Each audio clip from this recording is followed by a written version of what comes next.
Yan, angat pa ng konti. Kumbaga ano? Yan, ganyan. Okay, ito yung maganda. Dito, yan, ito. Sige, sir, stop. easily. Yan, diyan kang papark. Ito na yung, ito yung linya na hindi masyado kita. Okay, o kaya dito sa kotse, yan, pwede na yan, ganyan. Sige. So, step number 2, pupunta ka muna doon.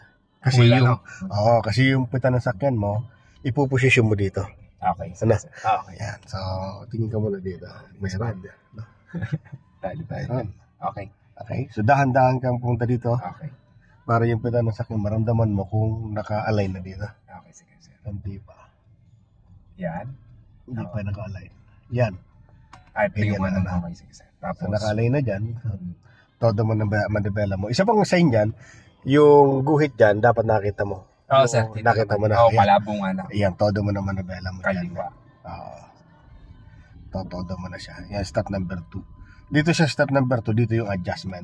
Kung nasikip ka dyan, na ano siya, di ba? Diretso ka. So, side mirror, pag ganahin mo nga. Dalawang side mirror, tinan mo. Kaliwat kanan. Okay? So, okay siya, no? So, yung guhit, tinan mo kung masasagisa mo or ano. Hindi naman, sir. Okay, diretso ka na. Okay. Tapos, tinan mo kung pantay na. Ay, ba ito? Diretso. Ito na, yan, Ay, stop. Yan, konti pa. Konting-konti na lang. Yung pantay na. Gitna na. Atras ka na. Tatatlong stops lang naman kailangan mo dyan sa reverse lang. No? Tapos may stopper naman to. Opo. Yan yung sabi sa yung stopper na kailangan bilhin mo, sir. Yung ganyan. Oo, para dun sa parking mo. Hintay mo na siya. Tutok na lang din sa kotse, no? Sige pa, konti pa. Okay na. O yun, nag-stop na pala eh. Yan, sir. Yun. No? Tama. Mas madali pala to.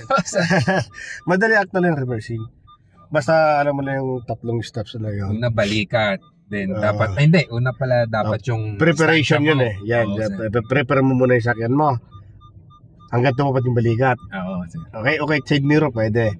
Then, pag tumapat na yon, todo manibela, puposisyon mo yung puta ng sakyan mo. Para may posisyon mo maganda yon, kailangan maramdaman mo yung puta ng sakyan mo, umalayin doon sa tinapatan mo ng balikat mo. Okay. Pag nandun na, tumapat na, stop ka agad. No, then atras ka na. Oo, sir. Kasi kanina pa lang mali ko, masyadong dikit. Yes po. Pag madikit ka, maraming adjustment. Yun. So, yun ang isa sa ano. So, para hindi ka na masyadong mag-adjust or para isang pasok na lang, isa-tap mo na. Oo, tama. Prepare ka na. Lalong